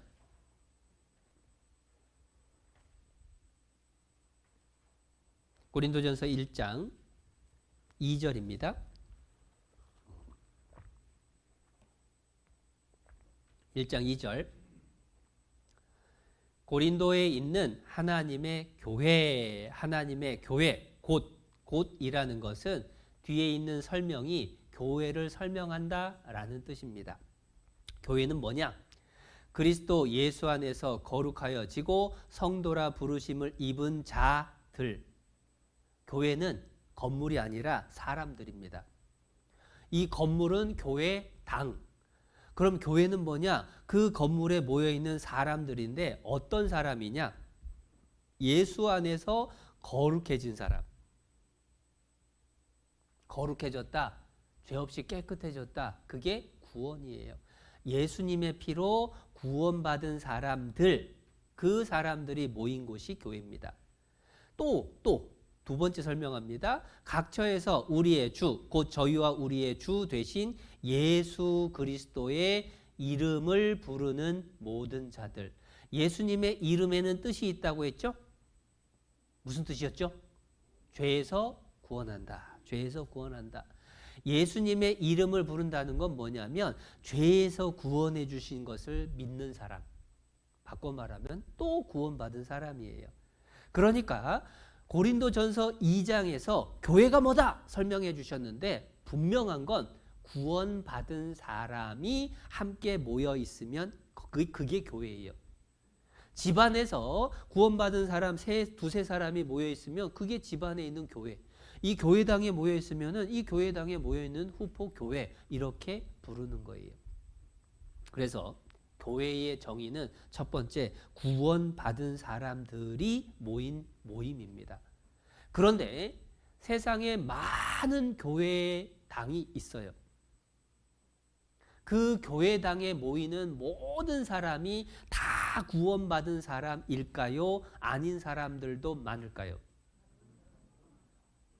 만약에 교회당이라고 대한민국에 붙어있는 모든 장소에 모이는 모든 사람이 다 구원받은 사람이라면 대한민국 요 모양이면 안 돼요. 대한민국에 교회 다닌 사람이 1000만 명이 넘어요. 1400만 명이라고 합니다. 그런데 이 나라 얼마나 시끄러워요. 그 얘기는 교회당을 다니지만 구원 아닌 사람들도 많다. 그러면 교회를 어떻게 구별을 하느냐? 어제 교회를 구별하는 방법 알려드렸습니다. 구원받은 사람들이 모인 곳이 교회니까 구원받은 사람들의 특징이 있는 거예요. 구원받은 사람은 옆 사람도 구원받았나? 그게 궁금해요. 그래서 물어봐요. 아유, 구원받았어요? 천국 갈 수 있어요? 그래서 나 언제 이렇게 구원받았다고 나도 천국 갈 수 있다고 하면은 막 가족 만나는 것처럼 반가워요. 제가 지난달에 에콰도르 갔다 왔는데 피부색도 달라요. 언어도 달라요. 전부 다른데 대화를 통역을 통해서 몇 마디 들어보니까 똑같이 예수님 피로 구원받았다는 얘기를 들으니까 너무 반가운 거예요. 가족처럼 느껴져요. 그런데 만약에 내가 교회라고 간판 붙어 있는 곳을 20년, 30년을 다녔는데 나한테 구원받았냐고 물어본 사람도 없고, 구원받아야 천국 간다고 얘기해 준 사람도 없고, 구원받으라고 알려주는 사람도 없다면 그 모임은 구원받은 사람들 모임일까요? 구원 안 받은 사람들 모임일까요? 그건 안 받은 사람들인 거예요. 구원을 받은 사람은 옆 사람 지옥 갈 것이 걱정돼서 물어보게 돼 있어요. 가끔 그런 분이 계시거든요. 아유, 내가 나만 몰라서 그렇지. 나 다니던 교회 사람들 다 구원 받았을 거예요. 내가 몰라서 그렇지. 근데 그거 아니라니까요. 만약에 다 구원받았고 나만 구원 안 받은 사람이면 자기들 천국 가면서 나 지옥 가는 거 내버려 둔 거잖아요. 세상에 그런 나쁜 사람이 어디 있어요? 그것도 하루 이틀도 아니고 10년, 20년 쳐다보면서. 그러면 안 되죠. 그럴 사람들도 아니에요. 근데 왜 얘기를 안 해줬느냐? 본인들도 몰라서. 그래서 구원받은 사람들의 모임이 교회인데, 구원받은 사람들은 구원받았는지 안 받았는지 궁금하고 물어보고 구원받을 수 있도록 도와주고 알려준다는 거예요. 그래서 내가 내 사랑하는 가족들을 구원받게 하려면 어디로 데려가야 구원을 받게 해줄까? 그거 생각하면 교회를 구별하는 게 쉬워져요. 그 교회 안에서 우리가 신앙이 자라야 돼요. 근데 그 신앙이 자라가는 과정에서 아기가 태어났을 때 하는 일이 있습니다. 여기 에스겔 16장 4절 말씀을 제가 찾아왔습니다. 너의 난 것을 말하건대, 태어난 것을 말하건대, 그 말입니다. 네가 날 때에 네 배꼽줄을 자르지 아니하였고. 배꼽줄이 탯줄입니다. 애가 태어났으면 탯줄 어떻게 해야 돼요? 잘라야죠. 그런데 안 자르면 큰일 나는 겁니다. 너를 물로 씻어 정결케 하지 아니하였고, 애가 태어나면 깨끗이 씻겨요. 생각해 보면 우리 영혼에도 배꼽줄이 있다라는 뜻이에요. 배꼽줄이라고 하는 것은 엄마하고 아기가 연결이 돼가지고 아기가 엄마를 통해서 영양분을 공급받는 겁니다. 그런데 일단 태어나면 아기는 탯줄로 영양분하고 산소를 공급받아야 돼요? 아니면은 자기 입과 코로 숨쉬고 먹어야 돼요? 자기 입과 코로 먹고 숨쉬어야죠. 근데 탯줄이 있으면 이 먹고 숨쉬는 걸 회방하는 겁니다. 이게 닫혀야, 그래야 코로 숨쉬고 입으로 먹는 거예요. 그 얘기는 뭐냐? 구원을 받은 사람은 이제 구원받기 전에 이 세상하고 연결되어 있는 이 끈이 있어요. 그 끈을 끊어야 돼요. 대표적인 게 인정입니다. 인정. 해서 사람들이 자꾸만 내가 구원받았다고 신앙생활 한다고 하면은 주변에서 아이고 잘 됐다고 신앙생활 열심히 하라고 다 칭찬해 주면 좋은데, 주변에서 아이고 뭔 소리야, 늙어갖고 종교 바꾸면 쌈나, 집안 망해, 빨리 죽는다고 그러면서 오히려 회방한 사람들이 있다니까요. 아, 나 주일날 교회 갈 거야 그랬더니 뭔 소리냐고, 놀러 가야지 하면서 자꾸 나를 끌어당기는 사람들이 있다고요. 구원받은 교회에 가고 싶은데 못 가게 방해하는 사람들이 있습니다. 그게 탯줄과 같은 거예요. 내버려 두면 잘할 수가 없어요. 병 생깁니다. 그래서 그걸 끊고 교회 안에 딱 들어와 있어야 되는 거예요. 두 번째, 이 세상과 연결되어 있는 게 죄입니다. 죄. 구원받고도 죄를 지으면 교회 가고 싶을까요? 가기 싫을까요? 성경 보고 싶을까요? 안 보고 싶을까요? 기도하고 싶어요? 안 하고 싶어요? 죄를 지으면 마음이 멀어져요. 세상으로 끌려가요. 그래서 죄를 안 지으려고 결단을 해야 되는 겁니다. 그리고 또 이 세상으로 이어주는 줄이 뭐냐면 이 피곤함. 아유, 일주일 동안 바쁘고 힘들었는데 일요일 날 쉬었으면 좋겠다. 마음속에서는 교회 가서 말씀 배워야 되는데, 아유 근데 쉬어야 되는데, 이게 싸운다니까요. 근데 생각해 볼 건 뭐냐면, 여러분 육신도 몸도 쉬어야 돼요. 그래서 하나님이 일요일을 주신 겁니다. 근데 우리 영혼도 쉬어야 돼요. 우리 영혼은 어떻게 하는 게 쉬는 거냐? 영혼은 구원받은 사람을 만나서 사랑을 받고 구원받은 사람 속에서 말씀을 듣고 배우면서 우리 영혼이 쉼을 얻는 거예요. 그래서 일요일 날 영혼이 쉬고 그 다음 월요일부터 또 힘있게 일을 할 수 있는 겁니다. 그래서 배꼽줄을 자르는 것 그게 필요해요. 그것은 결단이 있어야 됩니다. 그래서 나는 앞으로 교회는 절대로 안 빠져야 되겠다. 말씀 듣는 것은 절대로 안 놓쳐야 되겠다. 그 결단하는 것 그게 배꼽줄 자르는 겁니다. 근데 그 결단을 안 하면 계속 끌려다녀요. 구원은 받았다고 하면서 신앙생활은 안 돼요. 그러면 불쌍한 겁니다. 두 번째로 물로 씻어 정결케 하는 건데 아기가 태어나면 왜 씻길까요? 때가 있을까요? 때? 사실은 아기가 엄마 뱃속에 10달 있을 때요. 양수 속에 들어 있습니다. 근데 양수는 물인데 여러분 물속에다가 손 집어넣고 3시간 있으면 손 어떻게 될까요? 쭈글쭈글해지죠. 엄마 뱃속에 아기가 10달을 있으면 ET가 나와야 돼. 막 쭈글쭈글 해갖고 나와야 돼. 근데 아니잖아요. 왜 그러냐면 엄마 뱃속에 있을 때 이 피부에 보호막이 생겨요. 그것 때문에 물속에 있어도 쭈글쭈글 안 해져요. 근데 문제는 태어나면 이 피부로 땀도 나고 또 피부도 호흡을 하는데 그게 보호막이 있으면 막혀 죽어요. 화상을 입으면 이 피부에 땀구멍 다 막힙니다. 그러면 진짜 힘들거든요. 그래서 아이가 태어나면 씻겨주는 거예요. 그 보호막을 싹 벗겨주는 겁니다. 그 보호막을 벗겨주는 게 뭐냐? 여기 에베소서 5장 26절에 이는 곧 물로 씻는 게 뭐냐? 말씀으로 깨끗하게 하사. 말씀을 계속 배워야 되는 거예요. 설사 일요일 날 일이 있어서 못 왔다, 교회 못 왔다라고 해도 뭐 유튜브로 듣든 USB로 듣든 카세트로 듣든 어떻게든 말씀을 내가 안 빼먹고 들으려고 해야 된다라는 겁니다. 그리고 세 번째로 소금을 뿌려요. 우리나라는 소금 언제 뿌리죠?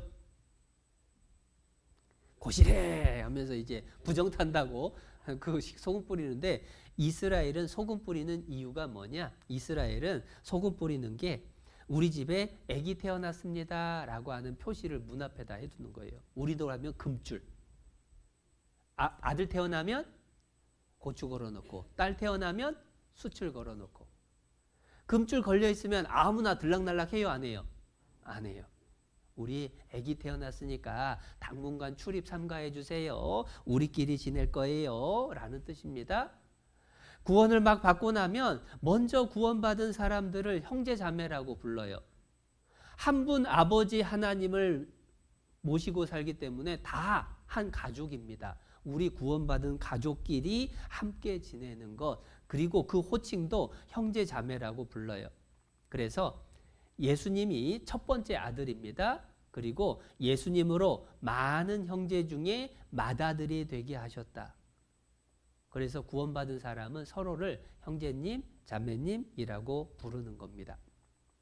그리고 마지막 네 번째가 강보로 쌌대요. 강보가 뭐냐? 이제 담요로 딱 싸놓는 겁니다. 아니 애가 태어났는데 왜 담요로 쌌느냐? 추위 더위에 너무 노출되지 않도록 또 외부에 벌레 같은 것이 또 물지 않도록 이렇게 딱 싸놓는 거예요. 마찬가지로 구원받은 사람도 보호가 필요해요. 사자입니다. 성경에서 사자는 마귀의 모습을 설명해 줘요. 너희 대적 마귀가 우는 사자같이 두루다니며 삼킬 자를 찾나니. 마귀가 구원받은 사람을 삼키려고 하는데 사자 모습이래요. 그러면 구원받은 사람은 어떤 모습이냐? 초식동물 모습이에요. 소나 양이나. 그런데 소가 1대1로 사자하고 싸우면 잡혀 죽습니다. 그런데 소가 안전하려면 모여 있으면 돼요. 모여 있을 때는요, 이 사자도 도망가요. 소떼도 무섭습니다. 그래서 구원받은 사람은 항상 구원받은 사람하고 늘 연결돼 있고 모이는 걸 자주 모일 수 있도록 애써야 돼요. 그러니까 말씀을 쭉 배워보니까 계속 반복이 돼요. 아기에게 가장 필요한 엄마가 교회 역할입니다. 아기가 태어났을 때 이 탯줄을 잘라주고 물로 씻겨주고 소금을 뿌리고 강보로 싸는 거 그것도 또 다 모아보면 교회 안에서 말씀 듣고 교회 안에서 구원받은 사람하고 함께 지내라는 얘기죠. 신앙생활에서 제일 중요한 게 그거예요. 교회 안에 구원받은 사람들하고 함께. 구원받은 사람들하고 함께하지 않기 때문에 신앙이 자라질 않는다는 겁니다. 그래서 어떻게든 다른 드릴 말씀 많지만 반복해서 설명드리는 이유는 다 까먹어도 됩니다. 딱 하나. 구원받은 사람들이 모인 교회에서 내가 떨어지지 않겠다. 그 마음을 꼭 먹으셔야 돼요. 그리고 이거는 강아지하고 아기입니다. 닮았나요? 요즘은 그래서 강아지 보고 우리 애기 그러나 봐요. 근데 실제로 아기가 어렸을 때는 강아지하고 별 차이가 없어요. 둘 다 네 발로 걸어요. 둘 다 말귀를 못 알아들어요. 그리고 둘 다 땅에 뭐가 있으면 어떻게 해요? 일단 입으로 가져가요. 그리고 볼 일도 아무 데나 봐요. 마찬가지란 얘기입니다. 구원받은 사람, 하나님 자녀가 된 사람이 처음에는 구원받지 않은 사람하고 별 차이가 없을 수 있어요. 그런데 아기는 자라가야 됩니다. 두 발로 걷게 되죠. 아기가 더 자라면 힘이 세져서 큰 개도 이리 와 하고 끌고 갈 수 있죠. 구원을 받은 사람의 신앙이 점점 자라가야 됩니다. 그 자라기 위해서 제일 필요한 게 어디라고요? 교회. 교회 안에 우리가 뿌리 내리고 교회 안에서 말씀을 배우고 형제자매님들과 교제하고 그 가운데에서 전도도 되는 거예요. 그래서 이제 성경 강연의 마지막 우리가 마음에 새길 것, 구원받은 교회에서 절대로 떨어지지 않겠다. 결심하는 그러한 시간이 되기를 바랍니다. 기도하겠습니다. 우리를 사랑하셔서 구원해 주신 하나님 아버지 참 감사합니다. 예수님의 피로 영원한 속죄를 이루어 주시고 성령을 보내주셔서 믿음으로 받아들여 구원받게 해주심을 감사합니다. 이제 구원받은 우리 각 사람이 주님의 교회 가운데 말씀을 배우며 교제하고 신앙이 무럭무럭 자랄 수 있도록 도와주시옵소서. 생활구원, 성품구원을 온전히 이루어 하나님 앞에 섰을 때에 칭찬과 상을 얻을 수 있도록 도와주시옵소서. 한 주간 성경 강연의 말씀을 듣고도 아직 구원받지 못한 분들 하나님께서 붙잡아 주시고 꼭 구원받을 수 있도록 또 구원받고 주님의 교회 속에 함께할 수 있도록 하나님 도와주시옵소서. 우리를 사랑하셔서 구원해 주신 예수님의 이름으로 기도드렸습니다. 아멘.